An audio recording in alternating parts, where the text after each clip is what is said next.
ये सुनने में तो फेयर लग रहा था कि सबको मौका मिलेगा, लेकिन अनफेयर बात यह थी कि पीले कपड़े वाले लड़के returning to the metaphysical realm के अर्ली स्टेज में थे, इसलिए क्लॉमार्क डिवाइन आइडिया से उन्हें बस हल्की सी चोट लगती। टिएनक्वान स्यूडो मेटाफिजिक्स वालों की तो क्या ही बिसात थी। उन तीनों के वापस लौटने का यह सबसे बढ़िया तरीका था। जब किसी ने कोई जवाब नहीं दिया और ना ही विरोध किया तो पर्पल कपड़ों वाले बूढ़े आदमी ने हल्के से मुस्कुराकर एक कदम पीछे लिया। उसने पूछा, तो दोस्तों सबसे पहले कौन आएगा? हॉल में मौजूद सभी लोगों ने एक दूसरे की तरफ देखा, लेकिन कोई आगे नहीं बढ़ा। पर यह खामोशी ज्यादा देर तक नहीं टिकने वाली थी। उस स्टोन टैबलेट से लगातार निकल रही मिस्टीरियस वेव्स को देखकर कुछ लोगों का लालच अब कंट्रोल से बाहर हो रहा था। आखिर में टिएनक्वान स्यूडो मेटाफिजिक्स के पीक का एक ताकतवर आदमी खड़ा हुआ और सबकी नजरों के सामने चलकर स्टोन टैबलेट के पास पहुंच गया। इस जवान आदमी ने पीले रंग का आर्मर पहना हुआ था। उसने बड़ी सावधानी से फ्लेम बाहर निकाली। मेन हॉल में सन्नाटा छाया हुआ था। लोग नर्वस थे। उस टिएनक्वान फॉल्स श्वनक्यांग को देखते हुए उनके माथे से ठंडा पसीना बह रहा था। वो बहुत धीरे धीरे आगे बढ़ा और आखिर में उसकी हथेली स्टोन टैबलेट से छू गई, लेकिन उसने क्लॉ मार्क की जगह गहरे नाइफ मार्क को छुआ था। उसने उसे छू लिया। कुछ भी नहीं बदला। उसके चेहरे पर थोड़ी राहत नजर आई। क्या यही मेरा मौका है? तभी अचानक उसके सीने में एक जबरदस्त दर्द उठा। उसे एक जोरदार लात पड़ी और वो हवा में उड़ता हुआ सीधा जमीन पर जा गिरा। उस आदमी ने गुस्से से देखा। वो छू लिन था। छू लिन ने आराम से अपना पैर पीछे लिया। उसके चेहरे पर कोई इमोशन नहीं था। तुमने? वो फेक श्वानवू इन टिएनक्वान गालियां देने ही वाला था, लेकिन चू लिन की ठंडी और शांत आंखों ने उसे डरा दिया। चू लिन की नजर का पीछा करते हुए उसने नीचे देखा। जिस जगह पर वो अभी खड़ा था वहां जमीन पर कई मीटर लंबा और गहरा नाइफ मार्क बन चुका था, एकदम खामोश और 1000 फीट लंबा। जमीन पर बने उस नाइफ मार्क में अभी भी एक खतरनाक ऑरा बची हुई थी, जिसे महसूस करके किसी की भी रूह कांप जाए। अगर वो हमला उसे लग जाता तो उसकी मौत पक्की थी। नहीं, उस टिएनक्वान स्यूडो मेटाफिजिक्स वाले ताकतवर आदमी के पसीने छूट गए। उसने एक गहरी सांस ली। अब वो छू लिन को गुस्से से नहीं बल्कि पूरी ग्रैटिट्यूड के साथ देख रहा था। छू लिन ने उस पर ध्यान नहीं दिया। उसका पूरा फोकस बस उस स्टोन टैबलेट पर था, जो थोड़ा ट्रिकी लग रहा था।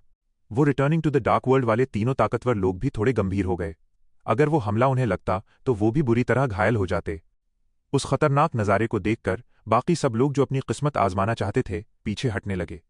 अगर छू लिन ने सही वक्त पर उसे वहां से नहीं हटाया होता तो वो पहला इंसान वहीं कटकर मर चुका होता। हॉल में एक बार फिर से सन्नाटा छा गया। अब तो पर्पल कपड़ों वाले उस बूढ़े आदमी की भी अपनी मर्जी से आगे बढ़ने की हिम्मत नहीं हो रही थी। इस सन्नाटे को तोड़ते हुए छू लिन थोड़ा आगे बढ़ा। छू लिन के हर एक कदम ने लोगों का ध्यान अपनी तरफ खींचा और अनगिनत आंखें उसी पर टिक गईं। छू लिन उस स्टोन टैबलेट के सामने रुक गया। उसने अपना दिमाग लगाया और उसके शरीर में जीन एनर्जी तेजी से दौड़ने लगी। ये देखना मजेदार होगा कि तुम कितने पावरफुल हो। चू लिन ने सीधा अपना हाथ आगे बढ़ाया और उन 3 निशानों वाले क्लॉ मार्क को छू लिया। एक गूंज उठी। हॉल का माहौल अचानक भारी हो गया और क्लॉ मार्क्स के अंदर से एक बेहद पावरफुल और खतरनाक माइंड एनर्जी बाहर निकली। वो स्पिरिट आसमान और जमीन के बीच किसी तूफान और बिजली की तरह थी, जिसमें एक पुरानी और प्राचीन ऑरा घुली हुई थी। ऐसा लग रहा था जैसे वो दुनिया की सबसे तेज और धारदार चीज हो। हवा चीरने की आवाज आई। चू लिन के दाएं हाथ का ग्रीन शैडो आर्मर इस झटके को बर्दाश्त नहीं कर पाया। वो टूटकर बिखर गया और चू लिन का सुनहरा हाथ सबके सामने आ गया। चू लिन के शरीर से जीन एनर्जी बाहर निकली और क्लॉमार्क की एनर्जी से जा टकराई ताकि उसे दबा सके। लेकिन जैसे ही वो दोनों टकराते, चू लिन की जीन एनर्जी पल भर में टूट जाती। यहां तक कि उसका ओरिजिनल धर्मा बॉडी भी उसके सामने हार गया। ये एक बहुत बड़ी हार थी। जीन एनर्जी की लड़ाई का भी यही हाल था। हवा में जीन एनर्जी के बादल धुएं की तरह फट गए। उसके शरीर में दौड़ रही जीन एनर्जी सही वक्त पर रिकवर नहीं हो पाई। मौका पाकर क्लॉमार्क की एनर्जी सीधे चू लिन के शरीर में घुस गई और अंदर तबाही मचाने लगी। शिट, अब और इंतजार नहीं किया जा सकता। चू लिन ने तुरंत पावर ऑफ एक्सटिंक्शन को एक्टिवेट किया और उस क्लॉमार्क की स्पिरिट से भिड़ गया। पावर ऑफ एक्सटिंक्शन सारी एनर्जी को पिघलाकर गायब कर देती है। उस क्लॉमार्क का असर अचानक से फीका पड़ने लगा और उसकी तबाही रुक गई। उसी वक्त जीन पैनल चालू हो गया और जीन ने उस एनर्जी एसेंस को खींचकर अब्जॉर्ब करना शुरू कर दिया। हॉल में मौजूद सभी लोगों ने देखा कि चू लिन का चेहरा पीला पड़ गया था। सब लोग पूरी तरह हैरान थे। उन पर्पल कपड़ों वाले तीनों बूढ़े आदमियों के चेहरों पर एक कमीनी खुशी छाई हुई थी। वो अपने मन ही मन कुछ सोच रहे थे। आखिर वो एक नौजवान ही था जो जरा भी सब्र नहीं कर पाया। जाहिर है कि चू लिन ने अपना हाथ आजमाया था और वो लोग इसी ताक में थे कि वो कोई गलती करे। लेकिन उनकी मुस्कान पूरी होने से पहले ही उन्होंने अचानक नोटिस किया कि चू लिन पर हमला करने वाली क्लॉमार्क स्पिरिट कमजोर पड़ रही थी। ये देखकर उनके चेहरे का रंग उड़ गया।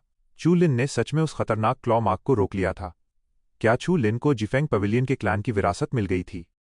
उनके चेहरों पर अब और इंतजार न कर पाने की बेचैनी साफ झलक रही थी। वो तीनों अचानक आगे आए और एक साथ अपने हाथ स्टोन टैबलेट की तरफ बढ़ा दिए। जैसे ही उस तेज और तूफानी क्लॉमार्क को छू लिन ने पूरी तरह निगल लिया, उसकी आंखें थोड़ी धुंधली हो गईं। फिर छू लिन के सामने कुछ परछाइयां चमकने लगीं। वो एक पुरानी तस्वीर थी। उस नज़ारे में बिल्कुल इसी जगह की तरह मेन हॉल के बीचों बीच का हिस्सा दिखाई दे रहा था। छू लिन ने लाल बालों वाले एक बूढ़े आदमी को देखा जिसकी कमर झुकी हुई थी। उसकी गर्दन पर बारीक स्केल्स की एक परत साफ दिखाई दे रही थी। उसकी हाइट स्टोन टैबलेट के 1/3 हिस्से के बराबर भी नहीं थी, लेकिन उस परछाई से जो खतरनाक ऑरा और प्रेशर एक के बाद एक लहरों की तरह महसूस हो रहा था, वो किसी की भी जान निकाल दे। उस पत्थर के बीचों बीच बस एक हल्का सा निशान बना हुआ था। हवा की आवाज गूंजी। जब वो हमला उंगलियों से निकला तो उसने हवा का रुख मोड़ दिया और ऐसा लगा जैसे स्पेस ही कट गया हो। एक ऐसा खौफ पैदा हुआ जिसे शब्दों में नहीं बताया जा सकता था। छू लिन को पता था कि अगर यह हमला उस पर गिरता तो उसकी मौत तय थी। स्पेस को चीरने वाली उस उंगली ने स्टोन टैबलेट को नहीं तोड़ा, बल्कि उस पर बस 1 इंच का खरोंच छोड़ दिया। वो स्टोन टैबलेट बस एक मामूली स्टोन टैबलेट ही था। उस बूढ़े आदमी का अपनी पावर पर कंट्रोल एकदम परफेक्ट लेवल पर पहुंच चुका था। जब उसने उंगली बाहर निकाली तो वो बूढ़ा आदमी थोड़ी दूर था। जब उसने अपनी हथेली से वार किया तो क्लॉमार्क के दोनों तरफ तलवार की परछाई नजर आने लगी। वो बूढ़ा आदमी इन सब चीजों से बहुत दूर जा चुका था। वो धीरे से बड़बड़ाया, इस स्टोन टैबलेट पर एक विंड गॉड है। जिसकी किस्मत में होगा वो इसे हासिल कर लेगा। खून जैसे लाल बालों वाले उस बूढ़े आदमी की परछाई धीरे धीरे धुंधली हो गई। वो पुरानी तस्वीर वहीं बनी रही और धीरे धीरे एक असली रूप लेने लगी। उस तस्वीर वाले स्टोन टैबलेट से 3 चमकती हुई किरणें बाहर निकलीं, जो परछाई से निकलकर सच में हकीकत में बदलती हुई लग रही थीं। सिर्फ छू लिन ही नहीं, बल्कि वहां मौजूद हर इंसान ने उन तीनों चमकती किरणों को देखा था। क्या यही जीफेंग पवेलियन की विरासत है? छू लिन ने अपनी आंखें झपकाईं और उसे ध्यान से देखा। वो अपना हाथ बढ़ाकर उसे पकड़ने ही वाला था कि तभी उसके सिर के पीछे से एक जोरदार हवा की आवाज आई। सन्न से आवाज आई। जिस पल छू लिन ने अपना हाथ आगे बढ़ाया, ठीक उसी वक्त पर्पल कपड़ों वाले तीनों बूढ़ों ने अचानक हमला कर दिया। अब मामला खुलकर सबके सामने आ चुका था। हर कोई समझ गया कि ये क्या था। अगले ही पल पर्पल कपड़ों वाले वो बूढ़े आदमी तुरंत तस्वीर के अंदर घुस गए। पर्पल मून के चेहरे पर हल्का सा गुस्सा झलक आया और उसने अचानक अपनी मून ब्लेड बाहर निकाल ली। ये देखकर कि चू लिन को इनहेरिटेंस मिलने वाली है, कुछ लोग अचानक बाहर आ गए। पर्पल मून को चू लिन के लिए बहुत तेज गुस्सा आ रहा था। अगर चू लिन ने उस माइंड एनर्जी को निगला नहीं होता तो क्या ऐसा नज़ारा देखने को मिलता? इन लोगों ने छू लिन के वर्चुअल शैडो में खोए रहने का फायदा उठाया था।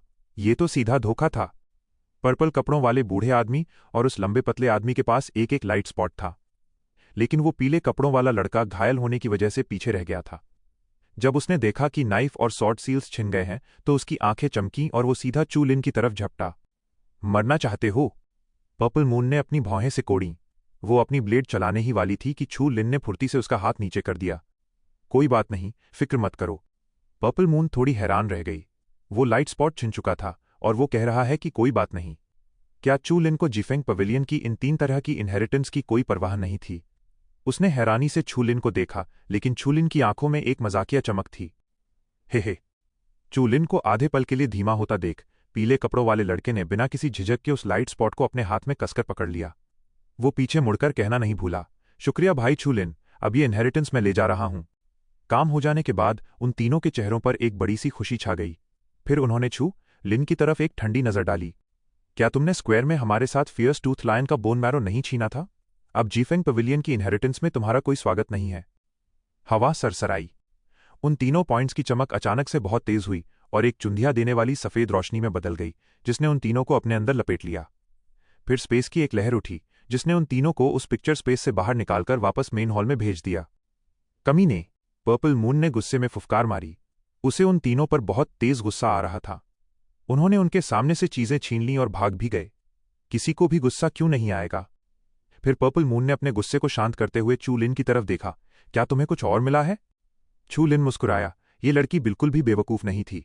उसने हंसते हुए कहा, अगर मुझे वो 3 लाइट स्पॉट्स चाहिए होते तो मेरे लिए बहुत आसान था। एक की तो बात ही छोड़ो, मैं तीनों के तीनों लाइट स्पॉट्स भी छीन सकता था। लेकिन मैं जीफेंग पवेलियन की असली और सबसे बेहतरीन चीज को छोड़ना नहीं चाहता था। पर्पल मून ने अपनी आंखें झपकाईं, उसे कुछ समझ नहीं आया। चू लिन ने उस स्टोन टैबलेट की तरफ देखा। उस पर बने सॉर्ड मार्क्स, नाइफ मार्क्स और क्लॉ मार्क्स गायब हो चुके थे, लेकिन उसके अंदर अभी भी एक अजीब सी फ्लक्चुएशन महसूस हो रही थी। चू लिन ने अपना हाथ आगे बढ़ाया और स्टोन टैबलेट को हल्के से छुआ। जोर का धमाका हुआ। हालांकि छू लिन ने पहले से ही तैयारी कर रखी थी, फिर भी एक बेहद तेज और धारदार मोमेंटम ने उस पर जोरदार हमला कर दिया। ये स्पिरिट बिल्कुल वैसी ही थी जैसी उस परछाई में खून वाले बूढ़े आदमी की थी। दोनों में रत्ती भर भी फर्क नहीं था। वो माइंड एनर्जी दिखाई नहीं दे रही थी और उसका कोई आकार नहीं था, लेकिन वो असली थी।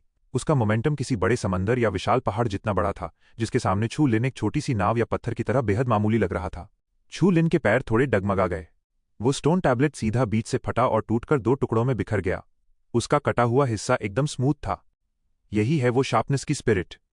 छू लिन हैरान था और अपने सामने पड़ी उस छोटी सी चीज को घूर रहा था। वो उसके अंदर मौजूद खौफनाक झटके को साफ महसूस कर सकता था। जिफेंग पवेलियन। ये जिफेंग पवेलियन की सुपरनैचुरल पावर है। वो जो अभी मिले वो तो सिर्फ मामूली मूव्स की इनहेरिटेंस थी। इसके सामने उन चीजों की कोई कीमत नहीं है, और जैसे ही कोई उन लाइट स्पॉट्स को लेता वो तुरंत बाहर टेलीपोर्ट हो जाते। चू लिन ने पीछे मुड़कर पर्पल मून को समझाया।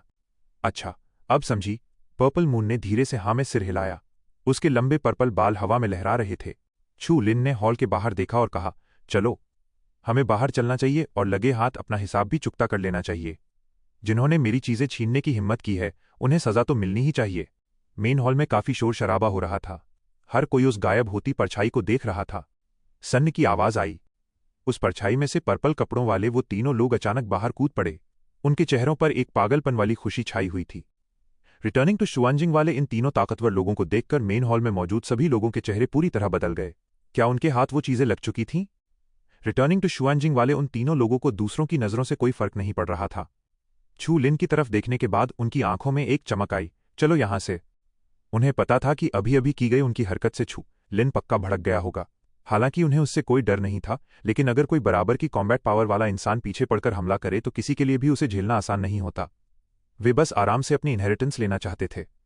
उन्हें पूरा यकीन था कि फ्यूचर में वे चू लिन को कभी भी दबा देंगे। पर्पल कपड़ों वाले बूढ़े आदमी की बात सुनकर उनके साथियों ने हाँ में सिर हिलाया और वे जाने ही वाले थे। तुम तीनों मेरा सामान छीनकर भागना चाहते हो? क्या ये कुछ ज्यादा ही अच्छी सोच नहीं है तुम्हारी? छू लिन अचानक उस परछाई से बाहर आ गया। उसकी आंखों में एक गहरी मजाकिया और खतरनाक चमक थी। पर्पल कपड़ों वाले उन तीनों ने पीछे मुड़कर देखा। अपनी आंखें सिकोड़ते हुए उन्होंने पूछा, तुम क्या चाहते हो? छू लिन की आंखों में एक ठंडी रोशनी चमकी। अगर मैं उस वर्चुअल शैडो को ट्रिगर नहीं करता और उस लाइट स्पॉट को चालू नहीं करता तो तुम लोगों को कभी इनहेरिटेंस नहीं मिल पाती, और ऊपर से तुम लोगों ने मेरा हिस्सा छीन लिया। क्या ये थोड़ी ज्यादा ज्यादती नहीं है? पीले कपड़ों वाले लड़के ने तंज कसते हुए कहा, अरे, खजाने हमेशा उसे मिलते हैं जिसके अंदर काबिलियत होती है। अगर तुम्हें नहीं मिले तो खुद के अंदर कमी ढूंढो। तुम हमसे क्या चाहते हो? क्या हम तुम्हें खैरात में कुछ दे दें? उसकी ये बात सुनते ही मेन हॉल में मौजूद सभी लोग पूरा मामला तुरंत समझ गए। लोगों की आंखें रह रहकर चमक रही थीं। उन्हें नहीं लगता था कि छू लिन उन तीनों से चीजें वापस छीन पाएगा। भले ही छू लिन ने कमाल के कारनामे किए हों, लेकिन ये इस बात पर भी डिपेंड करता है कि सामने दुश्मन कौन है। ये तीनों बहुत लंबे समय से रिटर्निंग टू शुआंजिंग वाले जाने माने ताकतवर लोग थे। उस फेंग युआन की तो इनसे कोई तुलना ही नहीं की जा सकती थी। बिल्कुल सही। बहुत से लोग अपने दिमाग में छोटी छोटी प्लान्स बना रहे थे। अगर ये चारों आपस में भिड़ गए तो हो सकता है कि उन्हें भी जिफिंग पवेलियन की इनहेरिटेंस में हाथ मारने का मौका मिल जाए। छू लिन ने फुफकारते हुए कहा, सही कहा। अगर खजाना काबिलियत से मिलता है तो क्या तुम्हारे अंदर इनहेरिटेंस हासिल करने की काबिलियत है? पीले कपड़ों वाले लड़के की आवाज ठंडी हो गई और उसकी आंखों में जान से मारने का इरादा साफ झलकने लगा। ओह, चू लिन, लगता है कि फेंग युआन को हराने के बाद तुम्हारा कॉन्फिडेंस कुछ ज्यादा ही आसमान छू रहा है। मेरी एक बात कान खोलकर सुन लो। अगर तुमने कुछ छोटी मोटी अचीवमेंट्स हासिल कर भी ली हैं तब भी तुम हमारा कुछ नहीं उखाड़ पाओगे। लेकिन छू लिन ने उसकी एक न सुनी। उसकी आवाज एकदम ठंडी थी। उसे उसके साथ फालतू की बातें करने में कोई दिलचस्पी नहीं थी। तुम वो वापस दे रहे हो या नहीं? चू लिन, क्या तुम अपनी मौत को दावत दे रहे हो? पीले कपड़ों वाले लड़के के पीछे खड़े एक ताकतवर आदमी ने छू लिन पर चिल्लाते हुए कहा। पीले कपड़ों वाले लड़के का चेहरा गुस्से से और भी ज्यादा बिगड़ गया। फिर उसके गले से एक अजीब सी आवाज निकली, छू लिन, हे, मैं भी देखना चाहता हूं कि तुम कितने काबिल हो। हाँ। पीले कपड़ों वाले उस लड़के का शरीर किसी ज्वालामुखी की तरह फट पड़ा। उसमें से बेहद पावरफुल लहरें बाहर की तरफ फैलने लगीं। उसका मोमेंटम इतना खतरनाक था कि लोगों के लिए अपना सिर उठाना भी मुश्किल हो रहा था। मेन हॉल में मौजूद लोगों ने अपनी जीन एनर्जी का इस्तेमाल करके पूरी ताकत से खुद को बचाया, और कुछ तो तुरंत मुड़कर वहां से भाग खड़े हुए। आसमान में लाल रंग की आग धधकने लगी और अचानक हॉल की छत पर एक बड़ा सा फायर क्लाउड जमा हो गया। वो फायर क्लाउड और भी तेजी से बड़ा होने लगा, लेकिन पीले कपड़ों वाले उस लड़के की जीन एनर्जी में कोई खास कमी नहीं आई। ये एक कमाल की मैजिक पावर थी, ड्रैगन हैंड रेड फायर। उस आग के बीच एक काली परछाई साफ देखी जा सकती थी। उस परछाई ने छू लिन की तरफ अपने बड़े पंजे बढ़ा दिए। हॉल में मौजूद पत्थर की स्लैब्स और खंभे उस भयंकर आग की चपेट में आकर राख और धूल में बदलने लगे। पर्पल कपड़ों वाले बूढ़े आदमी और उस लंबे पतले आदमी के चेहरे गंभीर हो गए। उनकी ताकत उस पीले कपड़ों वाले लड़के के लगभग बराबर ही थी, लेकिन वो भी इस भयंकर हमले को अपने ऊपर झेलने की हिम्मत नहीं कर सकते थे। वो विशाल फ्लेम क्लॉ किसी जिंदा चीज की तरह भीड़ के सिरों के ऊपर से छलांग लगाता हुआ सीधा चू लिन को दबोचने के लिए आगे बढ़ा। हवा की आवाज आई। चू लिन ने सफेद भाप जैसी एक गहरी सांस छोड़ी। सबकी नजरों के सामने उसने आराम से अपना नाइफ उठाया। उसने वर्चुअल शैडो पिक्चर वाले उस खून जैसे लाल बालों वाले बूढ़े आदमी की नकल की और एक हाथ से हवा में वार कर दिया। उसका ये वार एकदम सीधा और स्मूथ था। उसमें कोई खास पावर नहीं थी और ना ही जीन एनर्जी का कोई तूफान था। ये बस एक नॉर्मल सा वार था। लेकिन लोगों को ये नहीं पता था कि चू लिन के इस वार के पीछे उसके शरीर में घुल चुकी शार्प स्पिरिट हल्की सी बाहर निकल रही थी। चू लिन के माइंड से कंट्रोल होकर उसकी माइंड एनर्जी इस जीन एनर्जी को आगे बढ़ा रही थी। जैसे ही वो सुपरनैचुरल पावर बाहर आई, चू लिन का वो सिंपल सा वार अचानक पूरी तरह से बदल गया। एक बेहद शार्प फोर्स बाहर निकली और उसकी गूंज जमीन से लेकर आसमान तक छा गई। पर्पल कपड़ों वाले बूढ़े आदमी और उस लंबे पतले आदमी दोनों के चेहरे का रंग उड़ गया। उस पल चू लिन बिल्कुल उस वर्चुअल शैडो वाले बूढ़े आदमी जैसा लग रहा था। उसका वो सिंपल सा पाम नाइफ अब इतना खौफनाक हो चुका था जिसे शब्दों में नहीं बताया जा सकता। जोरदार धमाका हुआ। उस फ्लेम क्लॉ को एक इनविजिबल फोर्स ने जोरदार टक्कर मारी। जाओ, चू लिन जोर से चिल्लाया। अगले ही पल पीले कपड़ों वाले आदमी के ड्रैगन फायर मैजिक पावर वाले पूरी ताकत के अटैक को चू लिन के उस नॉर्मल से दिखने वाले मूव ने सीधा चीर कर रख दिया। पीले कपड़ों वाले आदमी का चेहरा भी सफेद पड़ गया। वो चू लिन को देख रहा था और उसकी आंखों में खौफ भरा था। मेन हॉल में श्मशान जैसी शांति छा गई। हर कोई पूरी तरह शॉक था। ये कैसी पाम टेक्निक थी? क्या गजब की शार्पनेस है! पर्पल कपड़ों वाले बूढ़े जैसे स्ट्रांग आदमी की आंखों में भी डर साफ नजर आ रहा था। ये कोई नॉर्मल मूव नहीं था, ये एकदम मैजिकल था। चू लिन के लिए जीन और ब्लड एवोल्यूशन से इस सुपरनैचुरल पावर को समझना इम्पॉसिबल था। इसका मतलब चू लिन को ये पावर पक्का उस स्टोन टैबलेट से मिली थी। मैजिकल पावर्स और सुपरनैचुरल पावर्स के बीच भी फर्क होता है। जैसे पीले कपड़ों वाले आदमी की ड्रैगन फायर मैजिकल पावर की कॉम्बैट पावर ठीक ठाक थी, लेकिन असल में वो बहुत ज्यादा बेकाबू थी।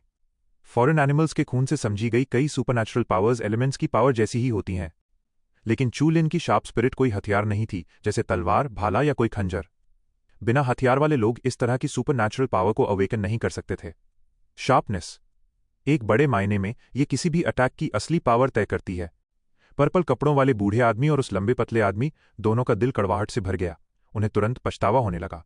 उन्हें समझ नहीं आया था, वर्चुअल इमेज के अंदर उन्होंने मार्शल आर्ट्स को छीना और उन्हें उस वर्चुअल शैडो से बाहर फेंक दिया गया। ये उनकी ही गलती थी। ये मार्शल आर्ट्स उस शार्प स्पिरिट के लेवल के आसपास भी नहीं थे। ये तो वही बात हो गई कि राई के दाने उठाने के चक्कर में पूरा तरबूज हाथ से निकल गया। थोड़ी देर पहले जो खुशी उन दोनों के चेहरों पर थी, वो अब पूरी तरह गायब हो चुकी थी। अब उन्हें ऐसा लग रहा था जैसे वो किसी बर्फ के गड्ढे में गिर गए हों। उनका पूरा शरीर ठंडा पड़ गया था। भीड़ की डरी हुई नजरें एक ही जगह टिक गईं। पीले कपड़ों वाले लड़के का चेहरा और भी ज्यादा पीला पड़ गया। वो लड़खड़ाते हुए एक कदम पीछे हटा और फटी हुई आवाज में बोला, तुम्हें मैजिक पावर मिल गई। पीले कपड़ों वाला लड़का लगभग गला फाड़कर चिल्लाया। उसकी आंखों में लालच और हार न मानने की जिद भरी थी। शुरुआत में तो वो मजाक उड़ा रहा था और दूसरों की हार पर खुश हो रहा था, लेकिन अब उसे समझ आ गया था कि वो सिर्फ एक जोकर और बेवकूफ बनकर रह गया है।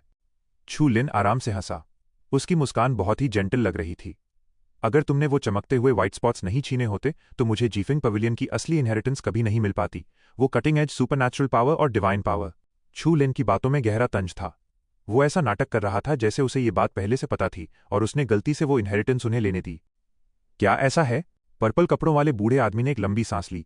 बाहर के वो तीनों फ्लोरेसेंट व्हाइट स्पॉट सिर्फ एक ट्रैप थे और असली इनहेरिटेंस का मोमेंटम तो स्टोन टैबलेट के अंदर था। एक ठंडी सांस की आवाज गूंजी। ये बात सुनकर पीले कपड़ों वाले लड़के के दिल में एक गहरा दर्द उठा। मतलब चू लिन को वो इनहेरिटेंस इसलिए मिली क्योंकि वो खुद इतना बड़ा बेवकूफ था और उसने बहुत जल्दबाजी की, वरना वो असली इनहेरिटेंस उसकी अपनी होती। उसे ऐसा नहीं करना चाहिए था। उसे बहुत पछतावा हो रहा था। जब सबने ये सुना तो उन्होंने ठंडी सांस ली और फुसफुसाने लगे कि चू लिन की किस्मत बहुत अच्छी है।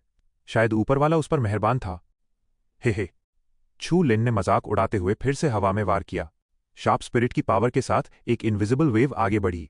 हॉल जैसे दो टुकड़ों में बंटने लगा। जमीन और छत दोनों एक साथ चटकने लगे।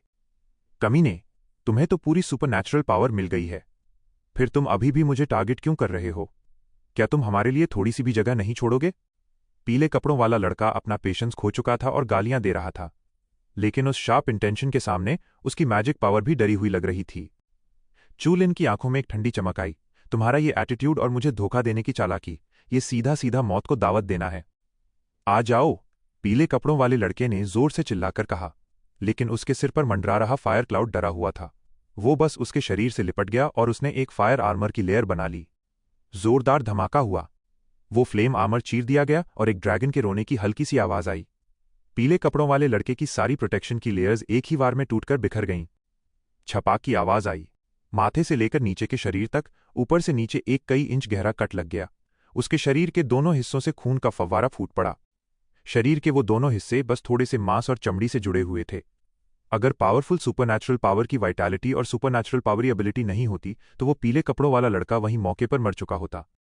पीले कपड़ों वाले लड़के के दोनों आधे हिस्से स्टोन पिलर से जा टकराए और वो खंभे चटक गए। सब लोगों के चेहरों का रंग उड़ गया। चू लिन ने इस शार्प आइडिया पर कंट्रोल कर लिया था और उसके पास इतनी खौफनाक पावर आ गई थी। अगर चू लिन ने इस आइडिया को पूरी तरह से डाइजेस्ट कर लिया तो उसका मूव कितना ज्यादा पावरफुल हो जाएगा। हवा सरसराई। चू लिन की फिगर तेजी से आगे बढ़ी। उसकी हथेली ने पीले कपड़ों वाले लड़के के माथे पर जोर से वार किया और उसके टूटे हुए सिर से थोड़ी सी फ्लोरेसेंट लाइट बाहर निकल आई। चू लिन ने अपनी उंगलियां मोड़ी और उसे पर्पल मून की तरफ उछाल दिया। Purple moon. पर्पल मून आराम से मुस्कुराई। उसने उस लाइट को पकड़ने के लिए हाथ बढ़ाया और उसे अपने शरीर के अंदर एब्जॉर्ब कर लिया। इतनी चालाकी से हासिल किए गए मार्शल आर्ट्स को छीन लिया गया था। पीले कपड़ों वाले लड़के का सिर्फ आधा सिर ही बचा था, लेकिन वो अभी भी बोल सकता था। इस बार उसने चू लिन से कुछ नहीं कहा, बल्कि लड़ाई देख रहे उन पर्पल कपड़ों वाले दोनों बूढ़ों की तरफ देखा। क्या तुम दोनों को लगता है कि अगर तुम इस वक्त हमला नहीं करोगे तो चू लिन बाद में तुम्हें जिंदा छोड़ देगा? पर्पल कपड़ों वाले बूढ़े आदमी और उस लंबे पतले आदमी दोनों के माथे पर ठंडा पसीना आ गया। ये आदमी उन्हें भी मरवाने की कोशिश कर रहा था। उनके चेहरे का रंग बदल गया। उनकी हथेलियां हल्की सी कांप रही थीं और उनका दिल बिल्कुल भी नहीं मान रहा था। फिर उन्होंने अपने दांत पीसे, अपना मन पक्का किया और एक हल्की सी मुस्कान के साथ कहा, भाई चू लिन, अगर तुम्हें हमारे मार्शल आर्ट्स चाहिए तो हम तुम्हें सीधे सीधे दे देंगे। पूरा हॉल एकदम शांत था। सब हैरानी से पर्पल कपड़ों वाले बूढ़े आदमी को देख रहे थे। रिटर्निंग टू शुआनजिंग वाले वो दोनों स्ट्रांग लोग भी चू लिन के सामने झुक गए थे। तुम हो। पीले कपड़ों वाला लड़का अपनी लिमिट पार कर चुका था। उसके शरीर के अंदर के सारे ऑर्गन्स टूट चुके थे और उसकी वाइटैलिटी भी तेजी से खत्म हो रही थी।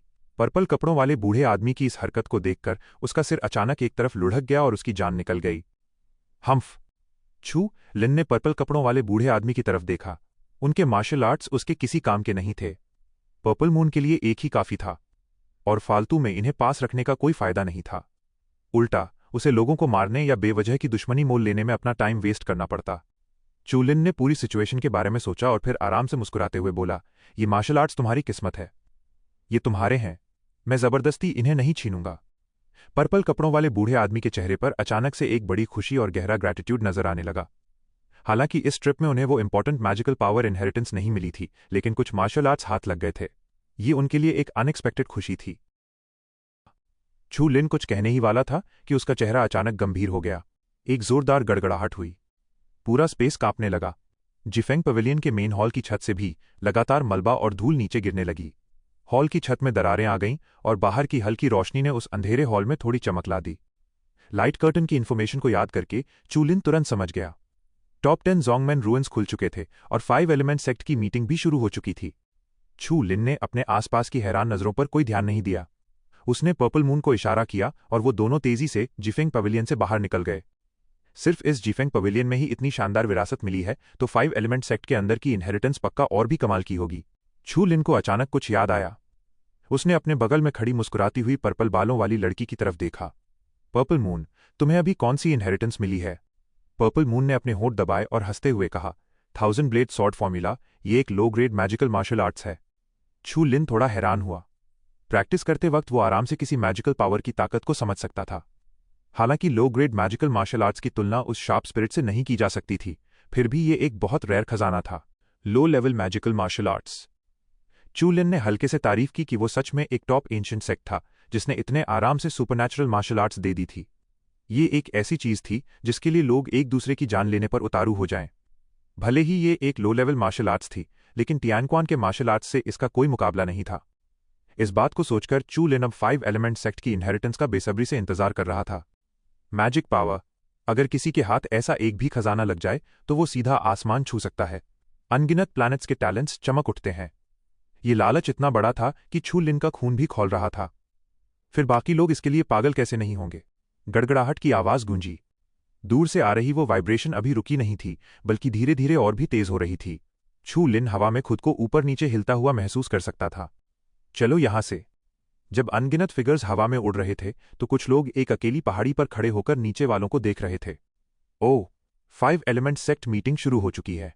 ऐसा लग रहा है कि कुछ और जोंगमेन साइट्स भी खुल गए हैं। सबसे आगे खड़ा हैंडसम आदमी कोई अजनबी नहीं था। वो शेनक्वान लियांगवान था, जिसका चू लिन के साथ अच्छा कनेक्शन था। उनकी हालत देखकर साफ लग रहा था कि वो अभी अभी किसी जोंगमेन साइट से बाहर निकले हैं। लियांगवान के पीछे खड़े एक आदमी ने हंसते हुए कहा, उन लोगों की किस्मत सच में बहुत अच्छी है। हमने 8वें जोंगमेन साइट को ढूंढने में अपनी पूरी जान लगा दी। हमें नहीं पता था कि 7वें नंबर का श्वानवू टेम्पल और 6ठे नंबर का जिफेंग पवेलियन, ये सब उन लोगों के हाथ लग जाएगा। लियांगवान ने अपने हाथ पीछे किए। उसने अपना सिर हिलाया और हंसते हुए बोला, हालांकि इंसेक्ट्स के पास कुछ अच्छी स्किल्स हैं, लेकिन ये सिर्फ स्टार्टर्स हैं। असली लड़ाई तो 5 एलिमेंट सेक्ट मीटिंग के लिए होनी है। चलो चलें, अब हम मेन कोर्स खाने जा रहे हैं। लियांगवान की आवाज अभी हवा में गूंज ही रही थी और वो लोग पहले ही वहां से उड़ चुके थे। वो सीधा इस एरिया के बीचों बीच मौजूद वक्सिंग जोंगहुई साइट की तरफ जा रहे थे। उसके पीछे पीछे ली यूबाई और बाकी लोग भी तेजी से आगे बढ़े। शेनक्वान लियांगवान एक पहाड़ की चोटी पर सिर उठाए दूर तक देख रहे एक पतले से आदमी का खौफनाक चेहरा उसके हुड के नीचे से साफ नजर आ रहा था। ये वांचुन नाम का एक मिस्टीरियस आदमी था जो चू लिन के ब्लडी ट्रेजर में घुसने के थोड़ी देर बाद ही उससे टकराया था। साउथ ईस्ट रीजन के कई मास्टर्स यहां आ चुके हैं, इंटरेस्टिंग, हाहा। वांचुन की फिगर एक पल के लिए चमकी और उस पहाड़ की चोटी से अजीब तरीके से गायब हो गई। जोर का धमाका हुआ। खुली जमीन में एक बड़ी सी दरार पड़ गई। एक आदमी बुरी हालत में मिट्टी से बाहर निकल रहा था। उसके कपड़े फटे हुए थे और शरीर पर सूखे खून के निशान थे। उसने खौफ से नीचे की तरफ देखा और महसूस किया कि उसका दिल अभी भी जोरों से धड़क रहा था। हा हा हा, यान फेई गहरी सांसें ले रहा था, ये सोचकर कि बाहर उसके बहुत सारे दुश्मन हैं जो उसकी किस्मत का इंतजार कर रहे हैं। उसके चेहरे का डर धीरे धीरे गायब हो गया और एक अजीब से पागलपन में बदल गया। यून चूलिन, हा हा, मैं तुम्हें साबित कर दूंगा कि मैं स्टार डीमन पैलेस का नंबर 1 जीनियस हूं। चूलिन, तुमने मुझे जो दर्द दिया है, मैं उसका बदला 100 गुना और 1000 गुना करके चुकाऊंगा, और यूं आज नहीं तो कल तुम मेरी ही होगी। धूप यानफेई के पतले चेहरे पर पड़ रही थी। G23 कैंप छोड़ने के इतने लंबे समय बाद यानफेई का कभी हैंडसम दिखने वाला चेहरा अब पूरी तरह से बदल चुका था। अब वहां सिर्फ एक ठंडापन और गहरी नफरत भरी थी। जैसे ही स्पेस में हो रही वाइब्रेशन धीरे धीरे रुकी, चूलिन और पर्पल मून की स्पीड और भी तेज हो गई। दूर जमीन के नीचे से एक ग्रीन ग्रे गेट धमाके के साथ बाहर निकला, जिससे 100 ली तक धुआं और धूल फैल गई। हालांकि उस ब्रॉन्ज गेट में कोई हलचल या आवाज नहीं थी। किसी को कुछ समझ नहीं आ रहा था कि कहां से शुरू किया जाए। चूलिन के कदम अचानक रुक गए और पर्पल मून ने हैरानी से पीछे मुड़कर देखा। हमें कोई जल्दी नहीं है, पहले इस तरफ चलते हैं। पर्पल मून ने चुपचाप हाँ में सिर हिलाया। हालांकि उसे कुछ समझ नहीं आ रहा था, लेकिन वो जानती थी कि चूलिन हमेशा से मिस्टीरियस रहा है, इसलिए उसने ज्यादा कुछ नहीं पूछा। चूलिन की नाक फड़क रही थी। वो वहां मेडिसिन की एक ताज़ा महक महसूस कर सकता था। ये बायोमेडिसिन की कड़वी और अजीब महक से बिल्कुल अलग थी। ये पूरी तरह से चाइनीज हर्बल मेडिसिन की खुशबू थी। जैसे ही उन दोनों की स्पीड बढ़ी, चूलिन के सामने एक नीला समंदर दिखाई दिया। ये पूरा समंदर चाइनीज हर्बल मेडिसिन से बना हुआ था। टियांक्वान कोएगुलेंट फैट, पर्पल मून के मुंह से अचानक निकला। टियांक्वान क्लॉटिंग क्रीम एक ऐसा मटेरियल है जो टियांक्वान कोएगुलेंट में कुछ फार्मास्यूटिकल इंग्रेडिएंट्स मिलाने के बाद सॉलिड ब्लॉक्स में बदल जाता है। इसके अंदर बहुत ज्यादा एनर्जी होती है, लेकिन इसे बनाने का प्रोसेस बेहद मुश्किल है। यहां सिर्फ टियांक्वान कोएगुलेंट ही नहीं था, बल्कि उसके पीछे बहुत सारी हरी चीजें भी थीं। उसकी महक से ही पता चल रहा था कि वो पक्का कोई बेहतरीन चीज थी। आसमान में मंडरा रही परछाइयां उस नीले और हरे रंग के मेडिसिन वाले समंदर में कुछ इकट्ठा कर रही थीं। वो जिंदा मधुमक्खियां थीं। ये सच में कोई मामूली चीज नहीं है। छू लिन ने गहरी सांस ली और फिर बोला, चलो। पर्पल मून ने बिना मन के उस ड्रग सी से अपनी नजरें हटाईं और चुपचाप चू लिन के कदमों से कदम मिलाने लगी। वो दोनों तेजी से आगे निकल गए, जबकि वहां रिसोर्सेज इकट्ठा करने में बिजी लोगों ने मन ही मन उनका मजाक उड़ाया। दो बेवकूफ, यहां इतने सारे रिसोर्सेज पड़े हैं और ये न जाने कहां भाग रहे हैं। ये आज के जवान लोग हैं, बिल्कुल मेरे पुराने दिनों की तरह। इन्हें सामने रखी अच्छी चीजों की कद्र करना नहीं आता। कुछ लोगों ने ऐसे ही 2-4 बातें कहीं और फिर शांत होकर अपने अपने खजाने बटोरने में बिजी हो गए।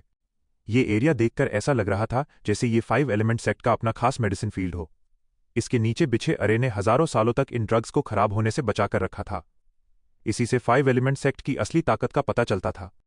बाहर रखे रिसोर्सेज के ऊपर से गुजरते हुए छोटे छोटे पवेलियंस नजर आ रहे थे। उनके अंदर से भी फ्रेश मेडिसिन की खुशबू आ रही थी। टियांक्वान क्रीम, पर्पल मून एक बार फिर खुशी से चिल्ला उठी। टियानक्वन क्रीम असल में टियानक्वन क्लॉटिंग ग्रीस का फर्दर प्रोसेस्ड प्रोडक्ट है जो मार्शल आर्ट्स को डाइजेस्ट करने में ज्यादा मदद करता है।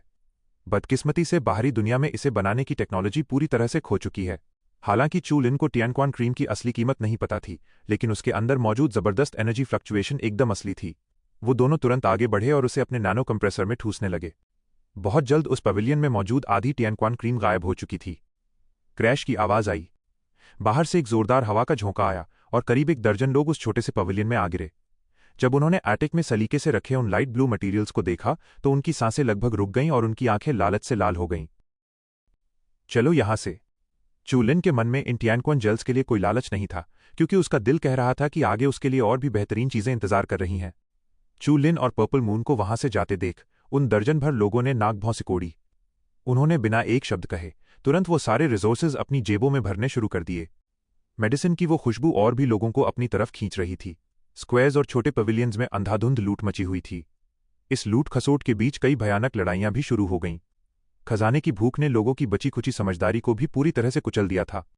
चू लिन ने किसी और की परवाह नहीं की और सीधा सबसे अंदर की तरफ चला गया। यही है।